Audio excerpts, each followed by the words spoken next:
There's something about fame that feels untouchable. Like once you step into that upper echelon of glittering red carpets and private jets, the horrors of this world can't quite reach you. That's what people think. That's what Ariana Grande thought too, until she received an invitation. An invitation she was never meant to open. One that would take her to the shadowed edge of Kansas, where silence stretches for miles, and something ancient still breathes beneath the grass of Stull Cemetery. Before we dive into tonight's chilling tale, take a moment to like this video if you love falling asleep to eerie, slow-burning horror stories. Subscribe to the channel so you never miss a night. And tell me in the comments which city you're listening from. I want to know where these dark whispers are reaching. Now, let's begin. But before we get there, let me ask you something. Do you believe a place can be evil? Not haunted, not cursed, but evil. Places like that don't need ghosts in chains or shadows in mirrors. They pull people in, whisper promises, and watch. Always watch. And when someone like Ariana, bright, famous, adored, steps into their reach, they don't let go easily. Now, Ariana wasn't looking for trouble. Not in the traditional sense. It was mid-October, and she had just wrapped up a long, brutal stretch of performances and press. Fame is a machine. It doesn't stop spinning even when your lungs do. So when a well-connected friend invited her to a private Halloween gathering on the outskirts of Kansas City, she said yes. She thought she was heading to a quiet estate for a few nights of rest, maybe a seance or two for fun. That's what the invite said. Nothing too serious, nothing to worry about. But if you know anything about Kansas, and more specifically about a place called Stull, you'll know that nothing here is what it seems. The invitation was handwritten, unusual in itself. Celebrities rarely get personal letters. Even rarer, it came in a black envelope sealed with wax. No return address, just a name, Stull. Ariana didn't recognize it. Why would she? She asked her team to look into the sender. They came up empty. No records, no GPS hits, nothing. That should have been the first red flag. But here's the thing about being in the spotlight. So many people around you filter the world for you. You stop trusting your own gut. You start trusting the people around you to handle the details. That's how she boarded the jet with a smile, thinking this would be another quirky Halloween story for her Instagram. She didn't know the town of Stull had no real town square, no working streetlights, no gas station, not anymore. And she didn't know that the cemetery she'd soon stand in front of, frozen, heart-thudding, had been called one of the 7 gateways to hell. Let me pause here and ask, have you ever been in a place that felt wrong? Not scary, just wrong. Like the air around you knew something you didn't. That's what Ariana felt the moment the car drove past the broken wooden sign that read "Welcome to Stull." The letters were faded, almost gone. Like time itself had been trying to erase the town. But the driver didn't stop. They passed a rusted-out post office, 2 barns collapsing into themselves, and finally turned down a gravel road that ended in front of a wrought iron gate. Beyond it, hilltop trees clinging to the last of their golden leaves, and perched between them, like an afterthought, the cemetery. She asked the driver, "What is this place?" He didn't answer, just stared ahead. She asked again. This time he turned. His eyes were glossy, like something behind them wasn't quite human. Then he said, "You were invited," and he drove off. Now imagine that. Being left in the middle of rural Kansas, in front of a cemetery you didn't ask to visit, with the night coming on fast and your phone showing no signal. That's how it began. The cemetery was silent. Too silent. You'd expect wind, crickets, distant traffic. But there was nothing. Just Ariana's own breathing, tight and fast. She pulled her coat tighter and stepped forward. That's when she saw it. A figure, near the far end of the graveyard, standing completely still, watching. She called out, "Hello?" The figure didn't move. Now, most people would turn around, run. But this is Ariana Grande. She's been chased by paparazzi through airports. She's stood on stage in front of screaming crowds. She's walked through crowds of people who think they know her but only know her songs. But this was different. This wasn't excitement. This was dread. And yet something drew her in. She stepped through the gate. It didn't creak, didn't move. It just opened. The grass was dry, brittle under her boots. The tombstones were old, some broken in half like something had burst from underneath. One of them had no name, just a date. November 1st, 1886. The wind picked up then. Not a breeze. A low whistle that moved around her head like it was speaking. Ariana looked back. The road was gone. Not literally, but she couldn't see it anymore.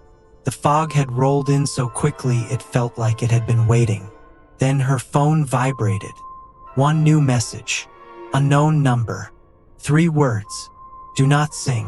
And that's when she heard it. A hum. Low and strange. Like a choir warming up underwater. It wasn't in front of her. It was below. Coming from the ground. She backed up, heart hammering. Another message appeared. Too late. She dropped the phone. Then the earth beneath the nameless tomb cracked. Just a hairline, but enough. A hand, impossibly pale, pushed through. Now hold on. Don't leave. We're not even halfway through this. You might be asking, why Ariana Grande? Well, maybe it's her voice. Some say sound opens doorways, that it resonates through dimensions. And her voice, undeniably powerful, undeniably pure. Maybe it was the key. Maybe someone, or something, had been waiting for a singer who could unlock the gate. They call Stull Cemetery a place where the veil is thin, where things that should stay buried sometimes reach up. Ariana turned and ran, but the gate was closed now, sealed, and behind her the figure was gone. Not gone, actually. Closer, only a few feet away. And here's the part that still shakes her to this day. The figure wasn't a ghost. Not like you'd imagine. No glowing eyes. No floating. It was her. Not a reflection. Not a lookalike. But Ariana. Same face. Same clothes. Same fear in the eyes. But the mouth was wrong. Stretched too wide. Grinning. Then it spoke. Don't sing here. Then everything went black.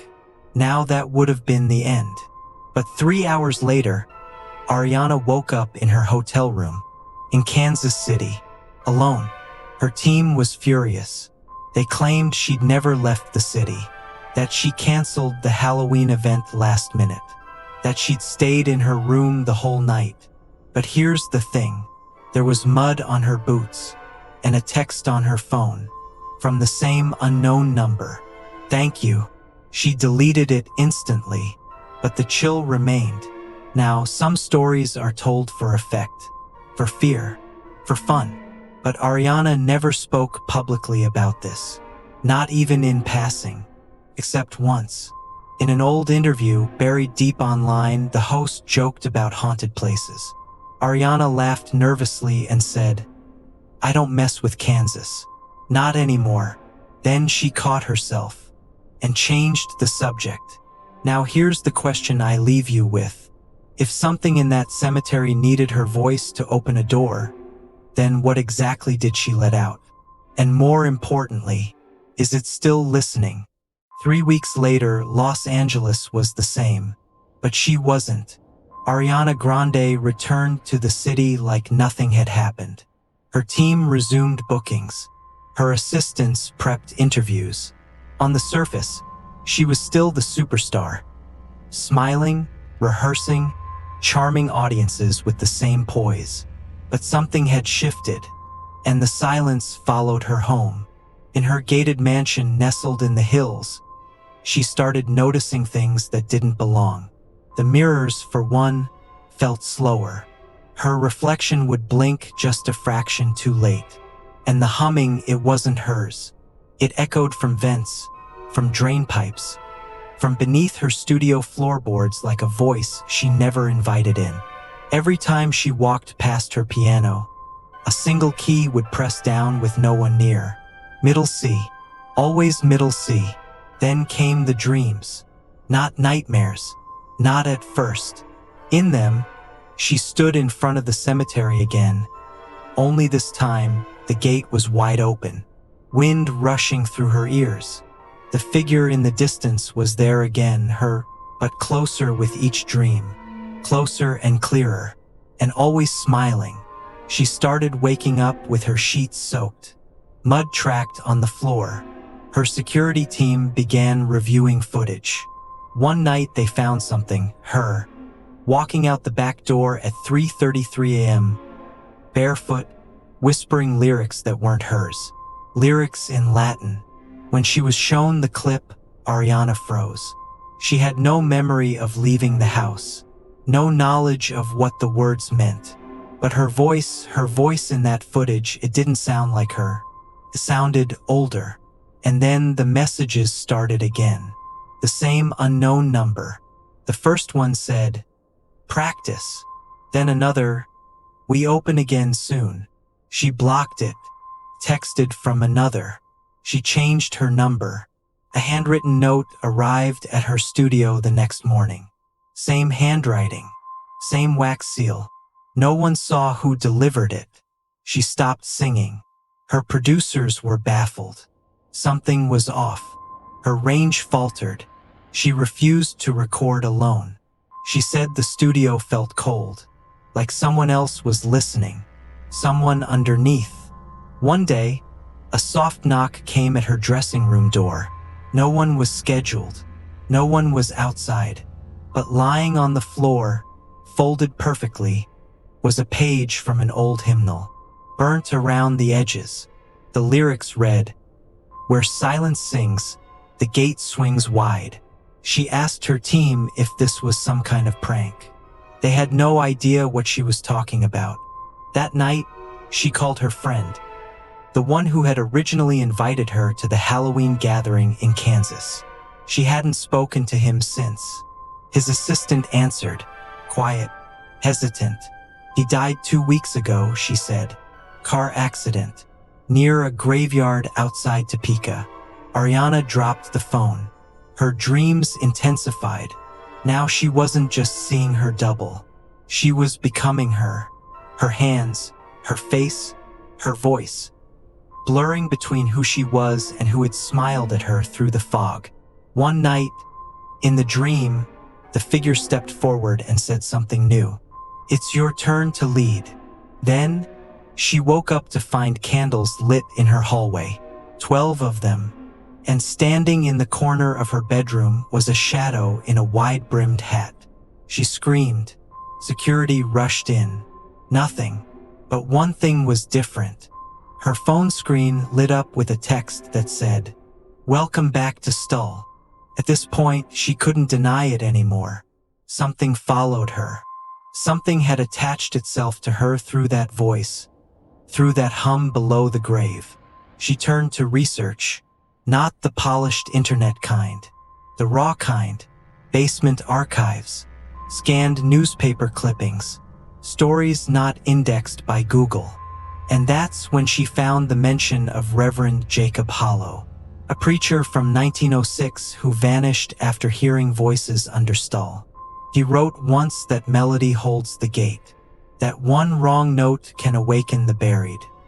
His diary, only fragments remained, contained one line that stood out to her more than anything. "She comes with a voice of angels, but her echo opens hell." That night, her speakers came on by themselves. They played a recording she didn't remember making. It was her singing, but not a song she knew. And in the background, louder with each refrain, was her own voice laughing, mocking, begging her to come back. Ariana fell to her knees, hands over her ears, sobbing. She knew now this wasn't about fear anymore. This was a summoning, and she wasn't being haunted. She was being rehearsed. A final message lit up her screen. Opening night, midnight, Stull. Cut to black. Midnight. She didn't plan to go back. Ariana Grande didn't board a flight. She didn't pack a bag. She didn't tell anyone. But when the clock struck 12, she wasn't in Los Angeles anymore. She was standing outside the gate. Stull Cemetery. Again, no memory of how she got there. 1 minute, she was in her bedroom, trying to drown out the voices with music that no longer brought her peace. The next, frostbitten wind tearing at her cheeks, breath curling into the dark, Kansas soil crunching beneath her boots. The gate stood open. No driver, no headlights, no sound, just fog curling low over the graves. She didn't walk forward. Something else did. Her body moved like a puppet, each step slow, deliberate, drawn forward by a pull she couldn't name. Around her, the tombstones looked different, rearranged, not in rows now, but in a spiral with her in the center. And there, waiting, was the figure again. Her, but not her. The smile wider now, the eyes empty but aware, wearing Ariana's old concert outfit, one she hadn't touched since the tour ended, the one she had buried in storage after the first night the dreams began. The figure extended a hand, and this time Ariana took it, because somewhere deep inside, she knew there would be no escape until the curtain fell. The cemetery pulsed.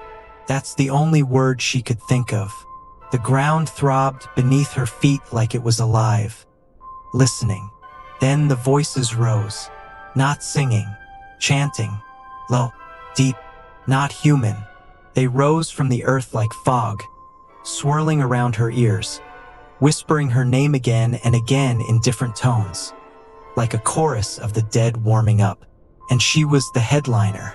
A stone altar sat in the middle of the spiral now, not there before, carved with symbols that made her stomach knot.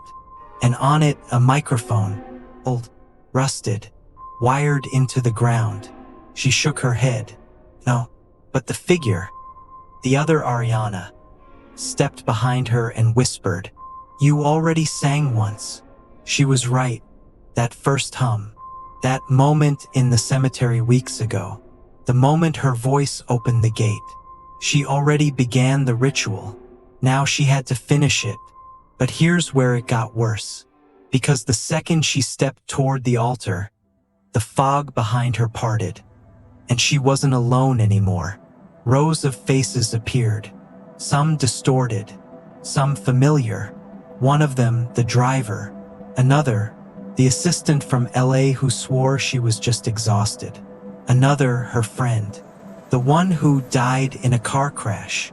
And all of them smiling, but their smiles didn't reach their eyes. These weren't people anymore. They were echoes, the price paid for past performances.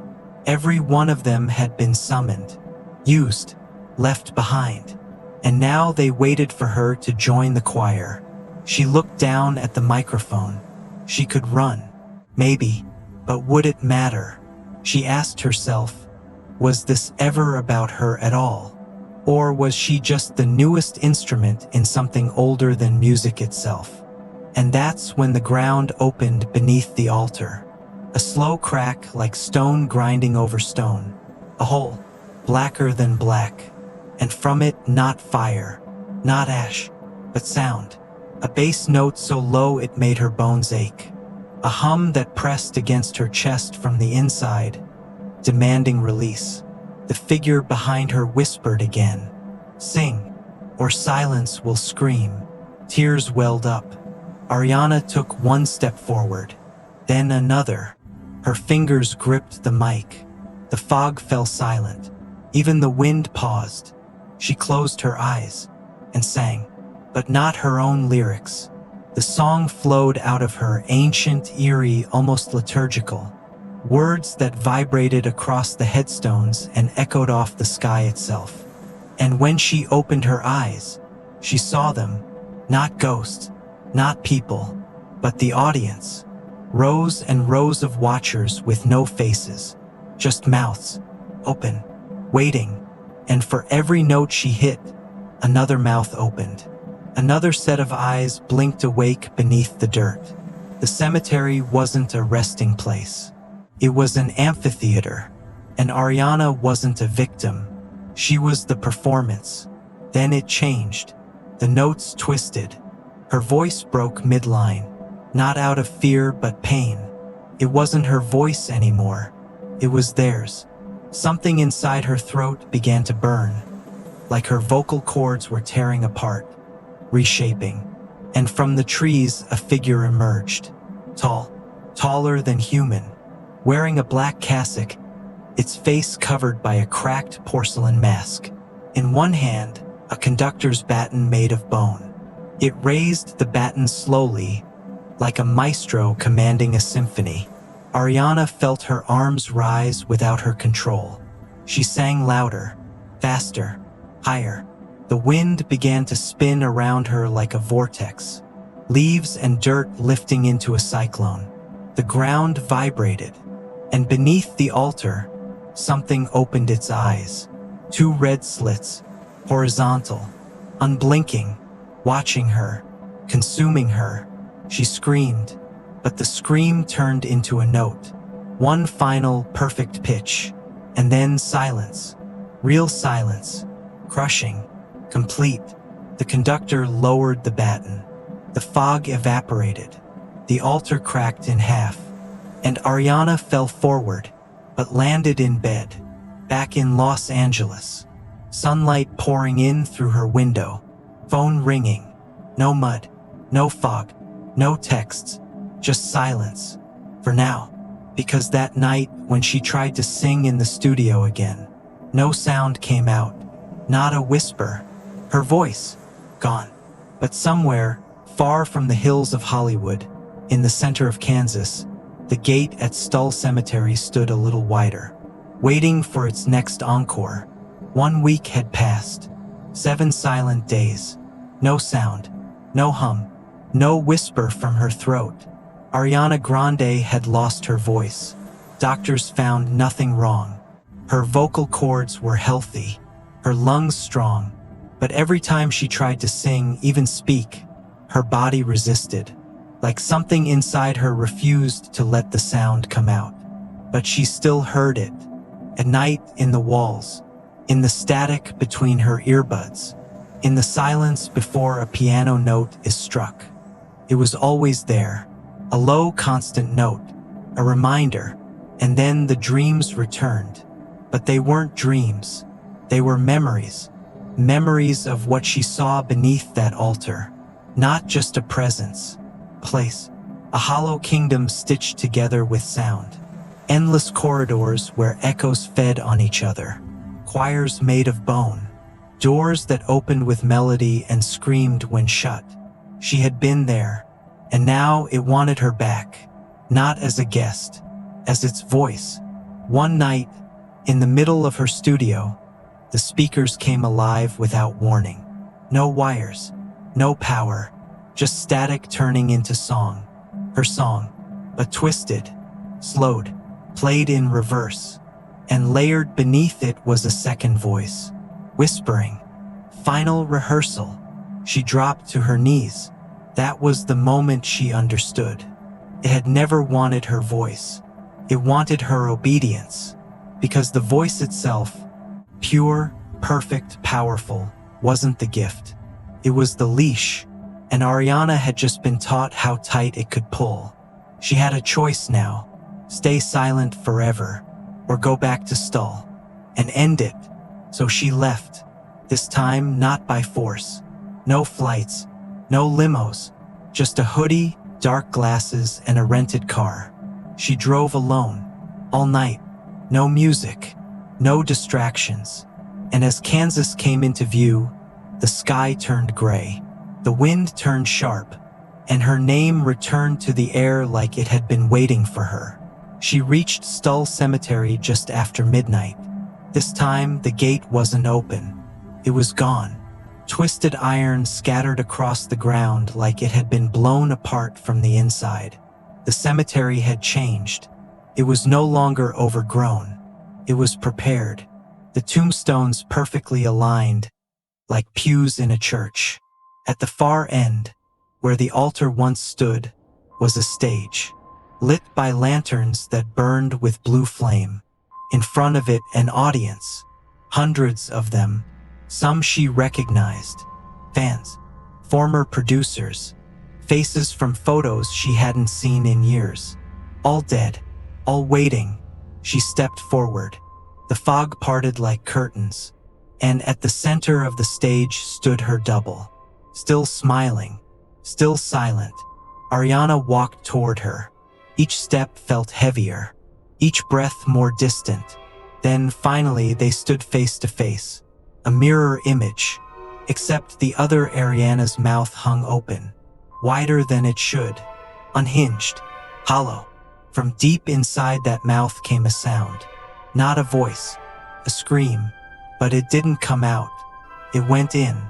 Ariana stumbled, because she wasn't being listened to. She was being drained. Her voice, her soul, being pulled through the other version like a straw. She collapsed to her knees, palms to the dirt. And then, she did something unexpected. She began to hum, not the melody from the altar, not the cursed chant, but something else. A lullaby, one her mother used to sing. A song filled with warmth, memory, life. The stage cracked. The double reeled backward, covering her ears. The audience screamed in silence. Ariana stood and sang louder. Her voice came back, not perfectly, but enough. And with each note, the fog pulled away.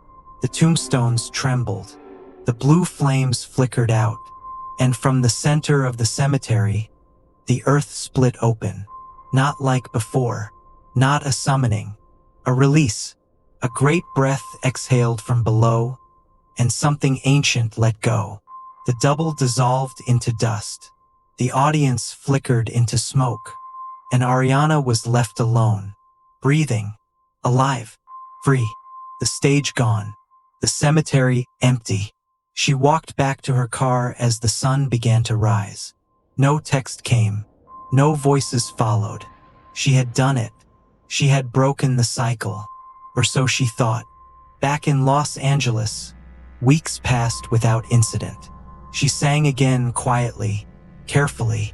The nightmares stopped. The fog lifted.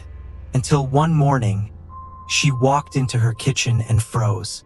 On the counter, a small, black envelope, sealed with wax. No address, no name, just 2 words. Encore performance. Cut to black. And now, before you fall asleep tonight, let me ask you, if she never sang again, who will they call next? If that story kept you up, there's another you need to hear about what they saw after the Chernobyl explosion. It's not what you think, and it's not what they told the world.